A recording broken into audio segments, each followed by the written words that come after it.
আজি মই আকৌ এটা নতুন ভিডিঅ' লৈ আহিছোঁ। যিহেতু দুৰ্গা পূজা সমাগত আৰু মৃন্ময় মূৰ্তি বনোৱা লোকসকল যথেষ্ট ব্যস্ত হৈ পৰিছে দুৰ্গা মূৰ্তি বনোৱাত। ব'লকচোন আমাৰ তিতাবৰ তেখেতসকল কেনেকৈ আগবাঢ়িছে আমি অকণমান চাওঁ, আপোনালোককো অকণমান দেখুৱাওঁ। এয়া দুৰ্গা পূজা সমাগত আৰু এতিয়া মৃন্ময় মূৰ্তিৰ কাম কৰা লোকসকল কিমান ব্যস্ত হৈ পৰিছে চাওকচোন। আৰু গোটেই ৰাজ্যতে আচলতে সকলো ব্যস্ত হৈ পৰিছে, তথাপিতো আমাৰ তিতাবৰ চাৰিআলিত এয়া চাওকচোন দেৱীৰ মানে বনোৱাত কিমান ব্যস্ত। দিনে ৰাতি একাকাৰ কৰি তেখেতলোকে কেনেকৈ মূৰ্তিত বনাই কওকচোন আপুনি অকণমান। এইটো আমাৰ তিতাবৰ অঞ্চলত আমাৰ দেৱীপাৰা কয়। এইটো হয়, এইটো আমি ইয়াত দেৱী বনাই আছো, দেৱীপাৰাই মুকলিছে নামটো। দেৱী বনোৱাৰ কাৰণে দেৱীপাৰা কয়। তো আমি দিনে ৰাতি কামটো কৰি আছো, 4জন মানুহ খুব ধুনীয়াকৈ কাম কৰি আছো। আৰু আমিও আমাৰ এইটো কামৰ এটা খুব ইণ্টাৰেষ্ট কৰি আছো। আমাৰ মোটামুটি অহা সোমবাৰলৈকে মূৰ্তি চব যাব। আমাৰ শুকুৰবাৰে কামটো আমি কমপ্লিট কৰিম। আপোনালোক কিমান দিনৰ পৰা লাগি আছে? 4 মাহৰ পৰা আমি 4জন মানুহ কৰি আছো একেলঠাৰি। আৰু ইয়াৰ মূৰ্তি কিমান? 18খন আছে আৰু বনাব পৰা নাই। শ্বৰ্ট টাইমত আৰু 5খনমান মূৰ্তি আহিল, আমি এৰি দিছো। আৰু ইয়াৰ পৰা আমাক তিতাবৰলৈ যাব আৰু বেলেগ ক'ৰবাত যাব? বৰহলা যাব, বেকাজান, গোৰাজান চব যাব। চব ইয়াতে আহে বাইদেউ। এয়া একেবাৰে ব্যস্ত হৈ পৰিছে তেখেতসকল।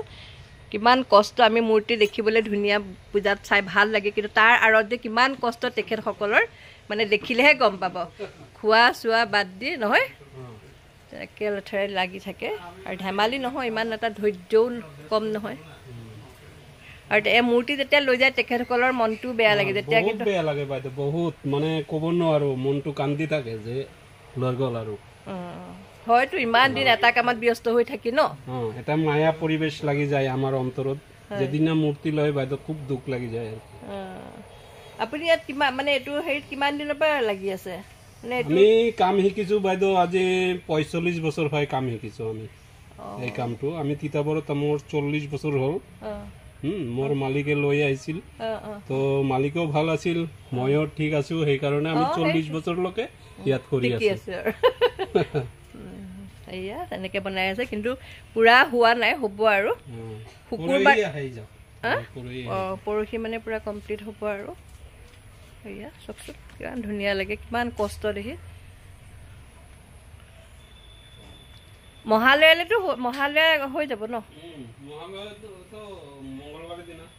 মংগলবাৰে। এয়া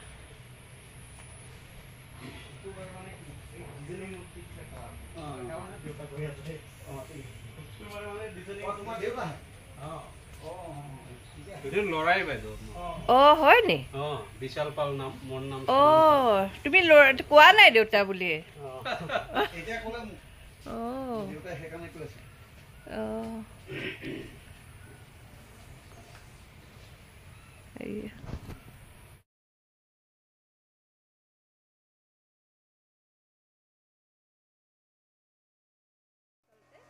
তেখেতলোকেহে গম পায়।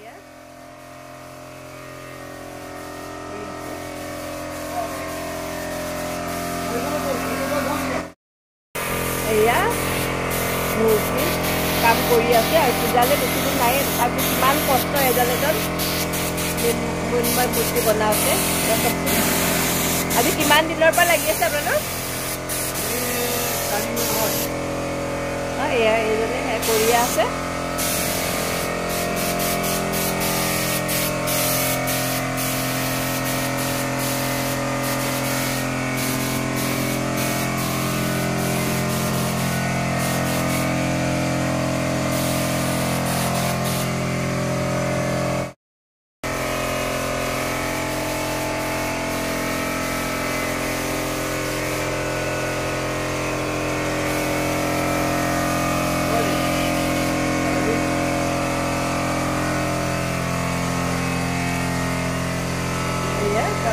তোমাৰ নামটো কি?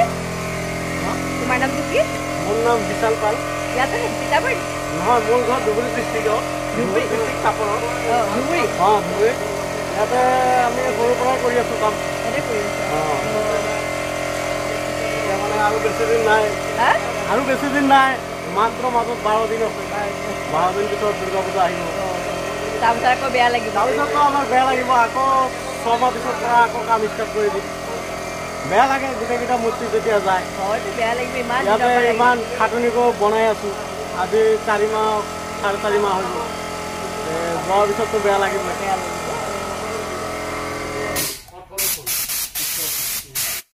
মূৰ্তিবিলাকৰ তোমালোকৰ দামটো অকণমান কোৱাচোন কেনেকুৱা ধৰণৰ কিবা আমাৰ ইয়াতে 25,000ৰ পৰা 85,000 লৈকে মূৰ্তি বনাইছোঁ 25,000ৰ পৰা আৰম্ভণি 85,000 লৈকে পাব ন আৰু কাৰোবাৰ সৰু লাগিলে সৰু বনাই দিব পাৰি কিন্তু আমাৰ ইয়াত 7 ফুটৰ পৰা একেবাৰে ওপৰত 13 ফুট 14 ফুট আৰু তোমালোকে সব মূৰ্তিয়ে বনোৱা লক্ষ্য সব মূৰ্তি বনাও আছে আৰু যদি সিমেন্টৰ মূৰ্তি লাগে তাও বনাও সিমেন্ট দি আৰু নামঘৰত যেকিটা গেটৰ বস্তু আছে সেইকেইটাও বনাই দিওঁ বনাই নেকি নহয় তোমাৰ লক্ষ্মী পূজা সৰস্বতী পূজা সব বনাও যিমান আছে আহিব পাৰে কোনোবা নিউ বুলি ক'লে ন কোনোবা যদি কয় মডেল লাগে তাও বনাই দিম ঠিক আছে ভাল লাগিলে আহি যাম দেই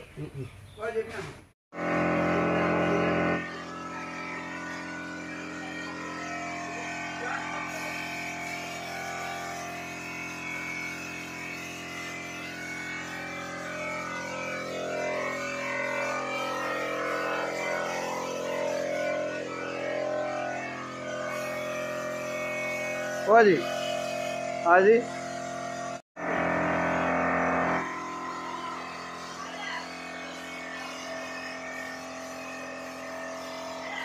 लो